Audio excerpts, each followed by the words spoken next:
ये सरकारी तौर पर तो अभी तक ना वेबसाइट पे आई है ना कहीं आई है। बहरहाल ये कॉपी हमें हासिल हुई है। इसके अंदर वो तमाम बातें जो अकबर एस बाबर साहब ने कही थी उन सब का सबूत इसके अंदर मौजूद है। अकबर एस बाबर साहब पीटीआई के एक फाउंडिंग मेंबर थे। पीटीआई की तरफ से 97 में टिकट भी इलेक्शन भी लड़ा कोयटा से। सेंट्रल इंफॉर्मेशन सेक्रेटरी भी रहे पीटीआई के 5 साल। सेंट्रल सीनियर वाइस प्रेसिडेंट भी रहे for information and media management, और सेंट्रल एग्जीक्यूटिव कमेटी और कोर कमेटी के मेंबर भी रहे। तो ये कोई आम आदमी नहीं थे, ये जानते थे कि ये जमात क्या है और क्या कर रही है। उन्होंने अपनी पिटीशन में जो बात की थी वो ये था कि मिसमैनेजमेंट हो रही है पार्टी के अंदर फंड्स की, पार्टी फंड्स की गैर कानूनी कार्रवाई पीटीआई कर रही है, और जो पार्टी लीडरशिप है वो नाकाम है पार्टी के ओहदेदारों को और पार्टी के वर्कर को ये बताने में कि वो पैसे कहाँ से इस्तेमाल कर रही है, कितने पैसे उसको आ रहे हैं और वो पैसे कहाँ खर्च किए जा रहे हैं। ये उन्होंने अपनी पिटीशन में कहा। और उन्होंने ये कहा अकबर एस बाबर साहब ने कि पार्टी के रिकॉर्ड जो हैं, अकाउंट जो हैं, वो किसी भी पार्टी के ओहदेदार के साथ वो शेयर नहीं किए जाते, उनको बताया नहीं जाता कि पार्टी कहाँ से फंड हासिल करती है और कैसे खर्च करती है। और उन्होंने ये कहा कि जो स्टेटमेंट ऑफ अकाउंट्स पीटीआई ने दिए हैं इलेक्शन कमीशन को वो जाली हैं और नामुकम्मल हैं, और ये जो खराबियाँ हैं, जो कमी है रिकॉर्ड्स की, इसको ऑडिटर ने भी इसके बारे में बात की है। और अकबर एस बाबर साहब ने कहा कि मैं चाहता हूं कि जो इन्वेस्टिगेशन हो कि पार्टी के जो फंड मिले हैं वो पर्सनल अकाउंट्स में जो गए हैं उसकी तफ्तीश होनी चाहिए, और जो पैसे पार्टी के सब पास आए हैं उनकी तफसीलात भी अवाम के सामने आनी चाहिए, और ख़ास तौर पर जो पैसे दूसरे ममालिक से आए वो कैसे इकट्ठे हुए, किसने भेजे और वो किस तरह पाकिस्तान में आए और उनकी रकम की कुल अमाउंट क्या है। और उसके अलावा कि जो पैसे भेजे गए क्या वो पाकिस्तान के क़वानीन के मुताबिक दूसरे ममालिक से भेजे जा सकते थे या नहीं भेजे जा सकते थे, या वो गैर कानूनी हैं। ये बातें, ये इल्ज़ामात और ये जो प्रेयर है, यानी कि इन बातों के जवाबात होने चाहिए, ये अकबर एस बाबर साहब ने पेश किए 2014 दिसंबर में। इस पर इलेक्शन कमीशन ने पूरी कोशिश की लेकिन कोई जवाब भी पीटीआई की तरफ से नहीं आया, सिवाय इसके कि ये तमाम इल्ज़ामात गलत हैं। कोई रिकॉर्ड पीटीआई ने, इमरान खान ने इलेक्शन कमीशन को मुहैया नहीं किया। सिर्फ तरीका ये था कि कभी वकील बदल जाते थे, कभी दरख्वास्त दे दी जाती थी एडजर्नमेंट की, और कभी नई एप्लीकेशन दे दी जाती थी कि जनाब ये इलेक्शन कमीशन का दायरा इख्तियार नहीं है, इलेक्शन कमीशन ये पूछ नहीं सकता। तो इस तरह उन्होंने 3 साल गुजार दिए।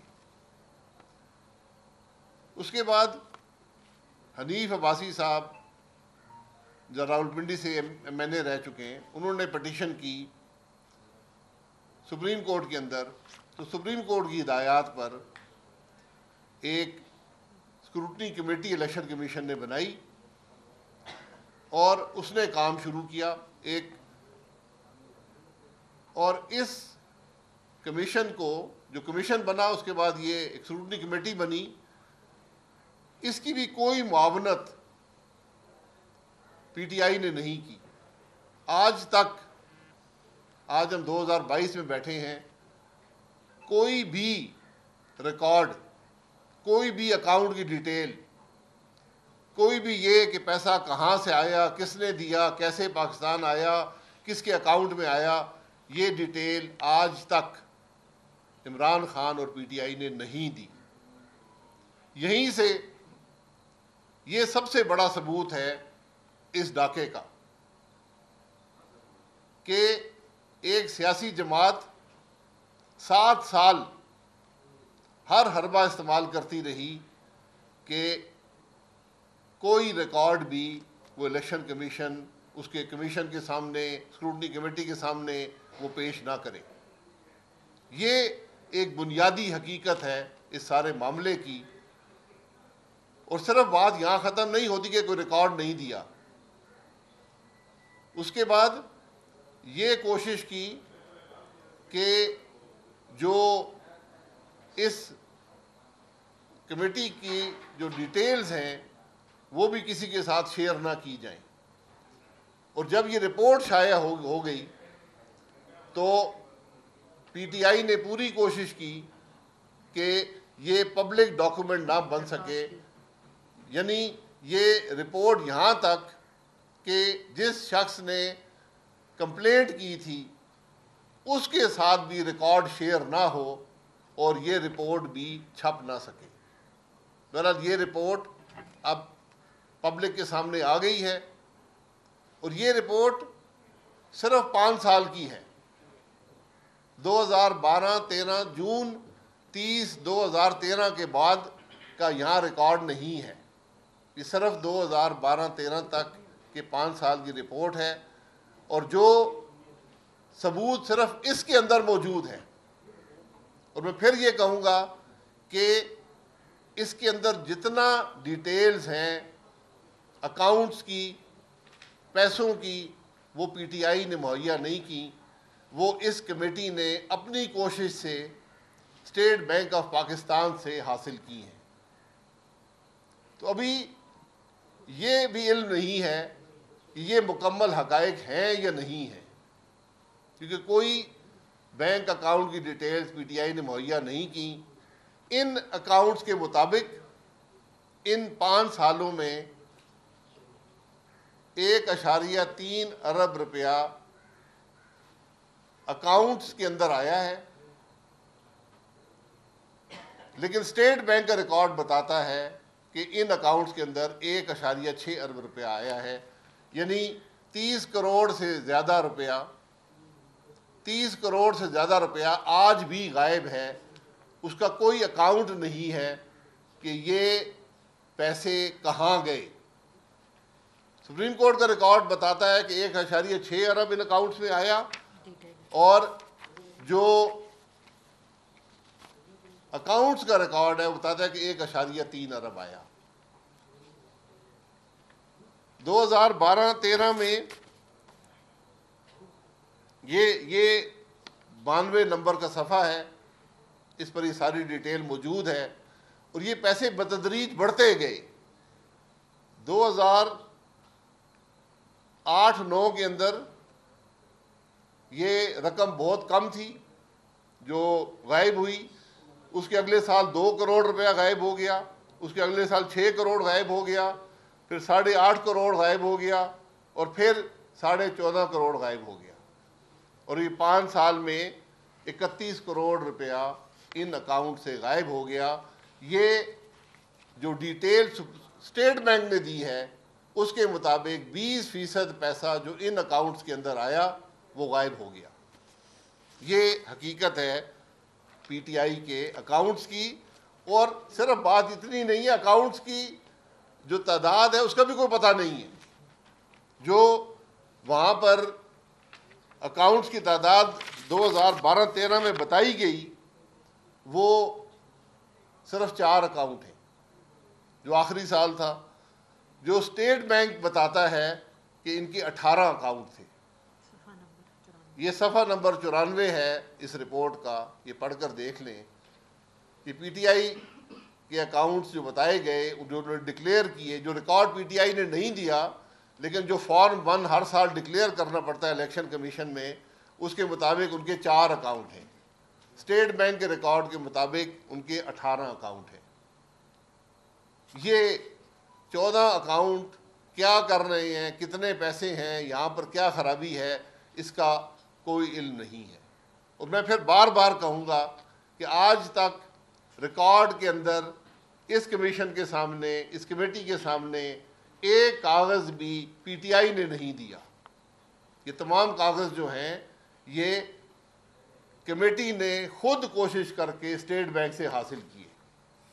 तो 30 अरब रुपया, 30 करोड़ रुपया गायब हो चुका है इन अकाउंट से। ये 20% पैसा जो अकाउंट्स में आया ये गायब है। और अभी असल जो रकूम है वो 2013 के बाद आई है।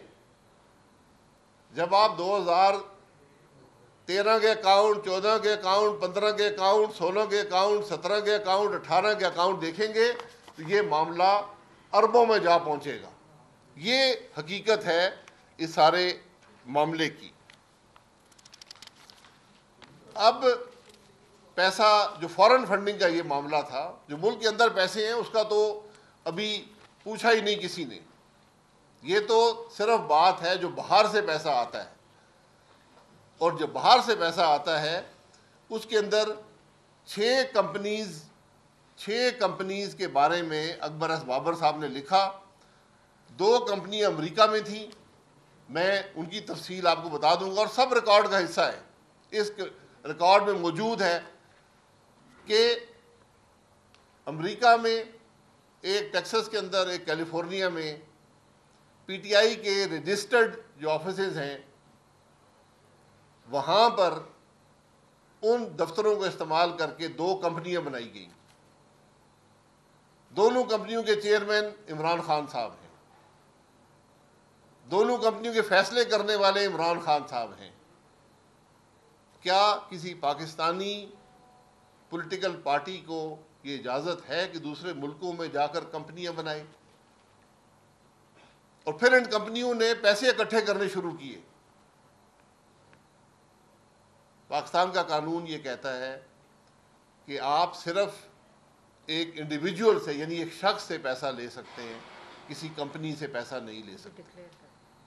और वो भी डिक्लेयर करना पड़ता है कि कितने पैसे आपने लिए और किस शख्स से लिए।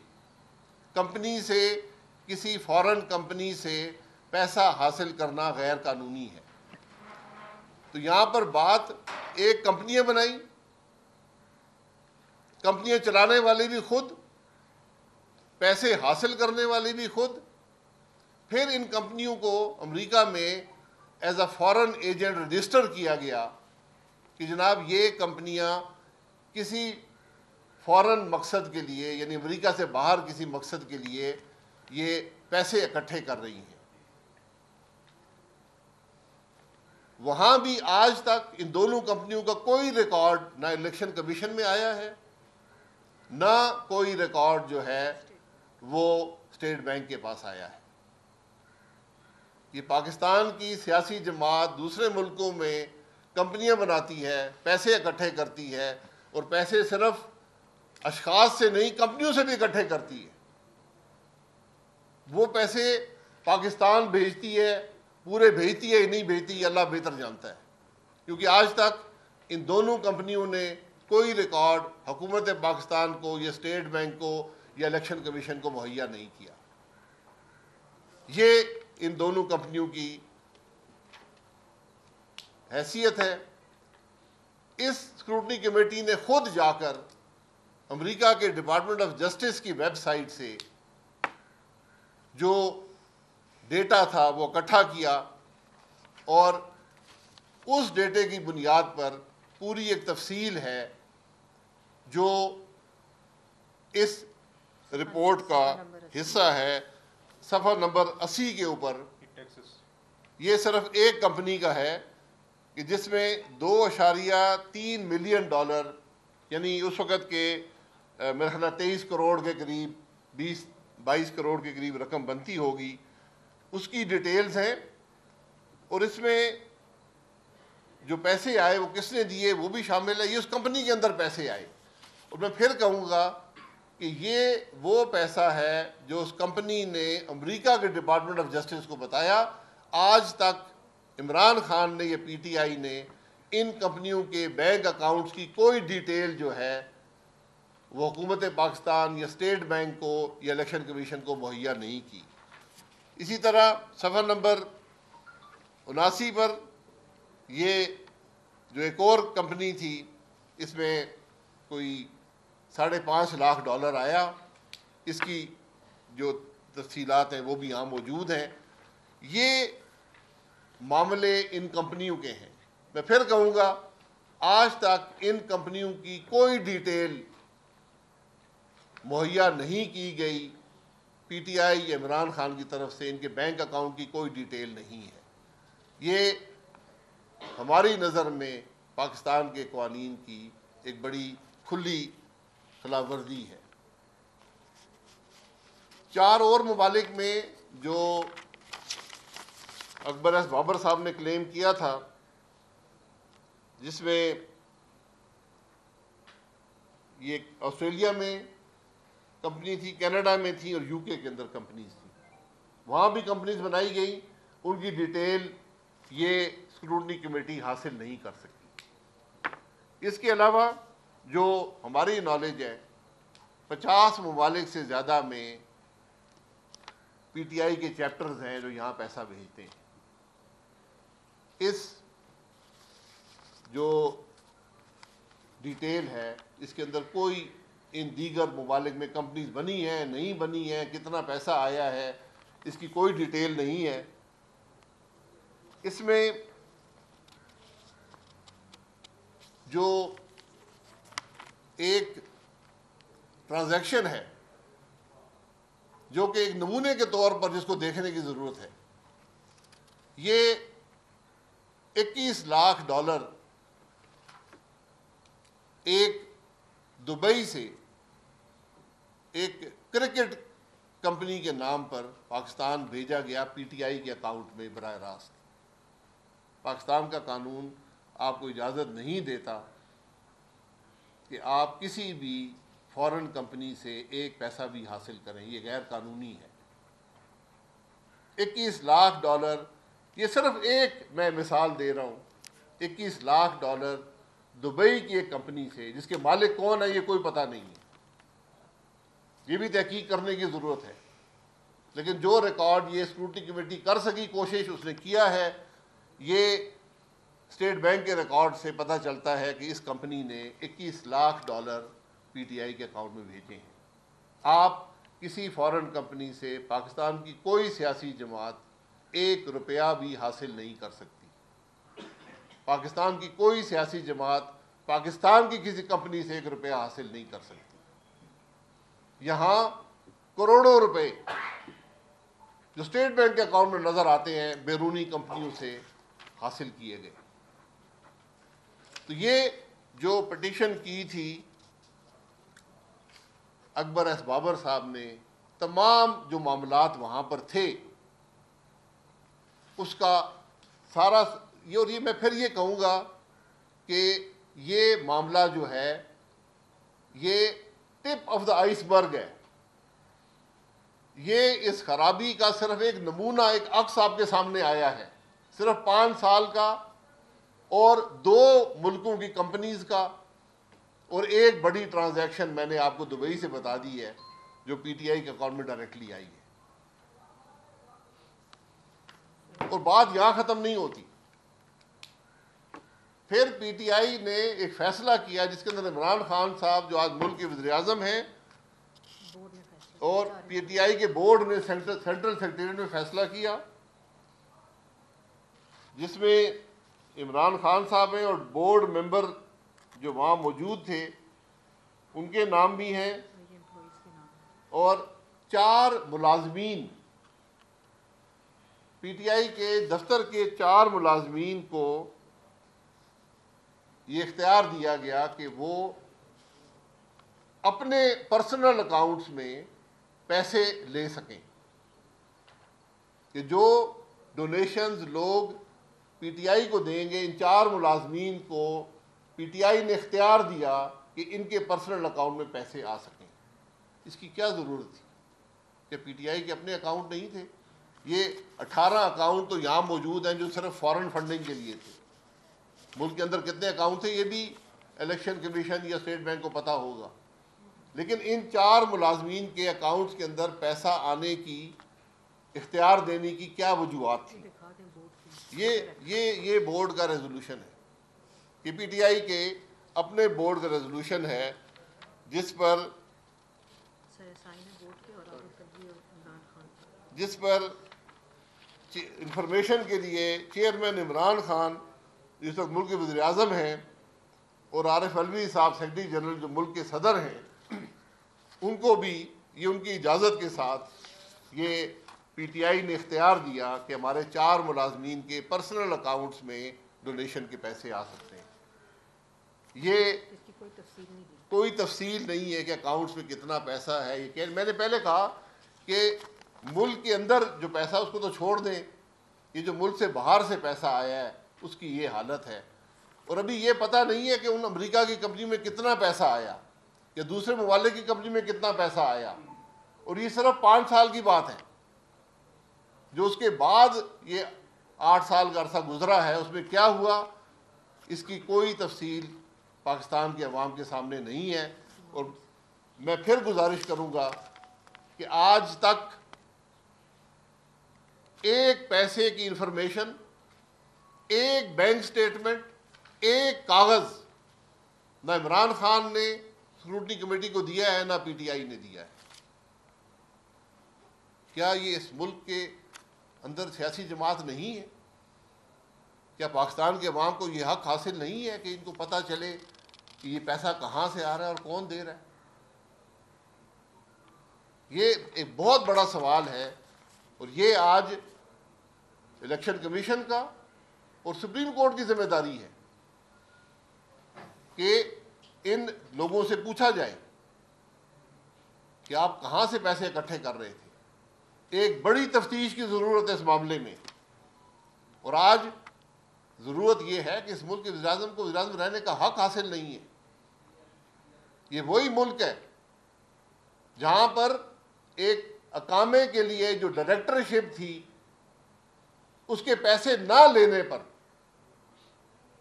इस मुल्क के सिटिंग वज़ीर-ए-आज़म को नाअहल पूरी उम्र के लिए करार दिया गया, पार्टी की सदारत से हटाया गया। और आज आलम यह है कि एक शख्स जो मुल्क का वज़ीर-ए-आज़म है, अमेरिका की कंपनियों का चेयरमैन ऑफ द बोर्ड, पैसे यहाँ भेज रहा है।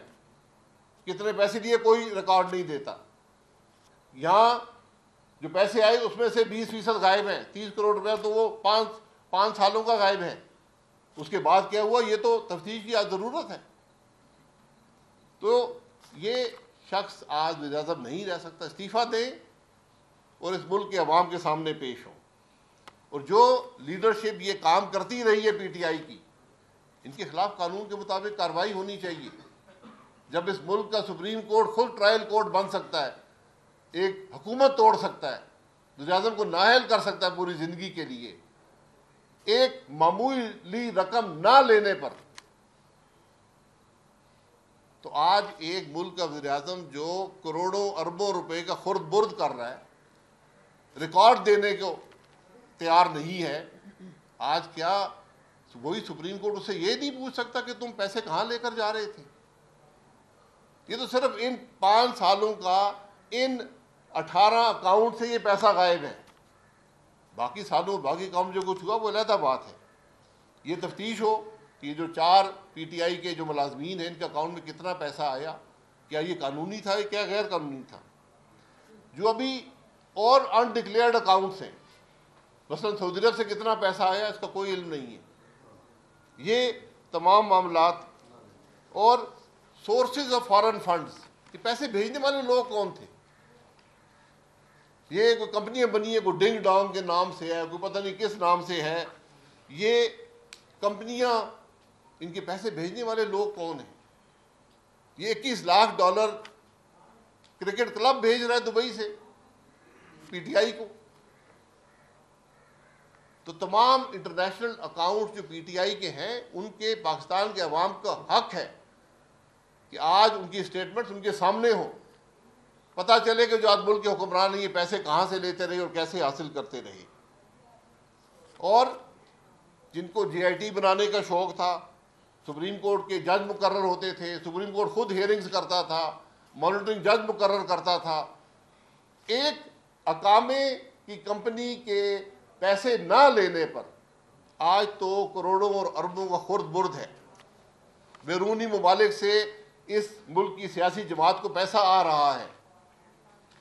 वो जमात जो आज मुल्क में हुक्मरान है, जिसको अहदेदार मुल्क के सदर और वज़ीर आज़म और वज़ीर हैं, तो आज तो सवाल पूछने की ज़रूरत है मुल्क के अंदर। और ये पैसा जो है, ये जो खराबी है इस निज़ाम में, ये जो पैसा दिया गया, सवाल ये उठता है कि आज इस पैसे का असर पाकिस्तान के अवाम महंगाई, बेरोज़गारी और गुर्बत की सूरत में अदा कर रहे हैं। पाकिस्तान एक नाकाम खारजा पॉलिसी की सूरत में अदा कर रहा है। आज कश्मीर की बात करने वाला कोई नहीं है। आज हमारा दुनिया में साथ देने वाला कोई नहीं है। आज हम चीन से दूर होते जा रहे हैं। आज हम पूरी बैनुल अक़वामी दुनिया में एक मिसाल हैं, एक ऐसी हुकूमत की जिसमें एतमाद कोई नहीं कर सकता। ये असरात होते हैं जब आप बैरूनी ममालिक से पैसे लेकर मुल्क में सियासी जमातें चलाना शुरू कर दें। ये नाकामियां हैं जो बैरूनी पैसे से मुल्क के अंदर असरअंदाज होती हैं। बहुत शुक्रिया। सर, गुजरा का इस पे बात करते हुए उन्होंने कहा कि एक तो 31 करोड़ रुपए से बात करें, वो कह रहे हैं कि डबलिंग हुई है, और दूसरा वो कह रहे हैं कि इनएक्टिव अकाउंट्स हैं जिनकी बात ये रिपोर्ट पढ़ ले, मैंने सब बातों का जवाब दे दिया है। 31 करोड़ आज तक गायब है। डबलिंग अकाउंट्स की हर अकाउंट की डिटेल यहाँ दी हुई है, पढ़ लें उसको।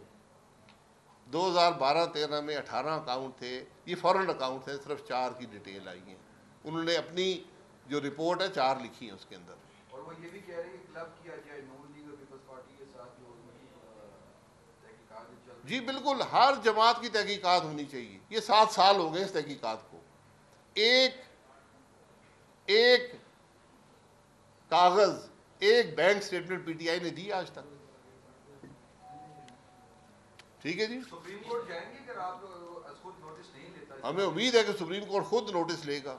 जो एक अकामे का नोटिस ले सकते हैं, क्या वो अरबों रुपए की खुर्द-बुर्द का और बैरूनी मुल्क से जिस पैसे का कोई हिसाब नहीं है कि पैसा भेजने वाला कौन है, क्यों भेज रहा है, आज उसका सुप्रीम कोर्ट नोटिस तो ले सकता है। ये इतना अहम इशू है कि जिस पर आप लोग सबसे बड़ी अपोजिशन पार्टी होते हुए खुद से क्यों नहीं सुप्रीम कोर्ट जाते, ना कि अब भी उम्मीद लगाए बैठे रहे, जिस तरह से 3-3.5 साल से पहले उम्मीद लगी हुई थी कि हुकूमत कुछ करेगी।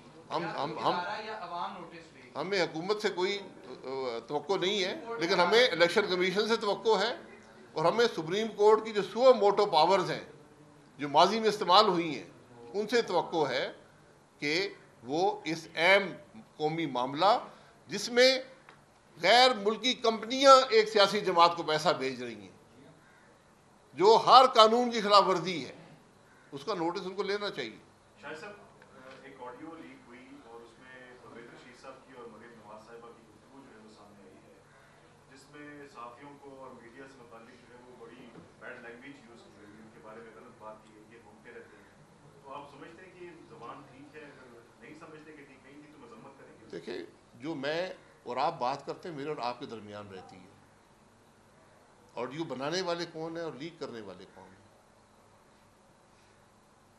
हम हर रोज़ बात करते हैं, हम अपनी राय का इजहार करते हैं, पब्लिकली नहीं करते, हम हर जगह करते हैं। मेरी जो डॉक्टर साहब की गुफ्तगू को भी सुन लें आप, आपस में जो हम करते हैं वो इससे भी बदतर होती है। बहुत शुक्रिया।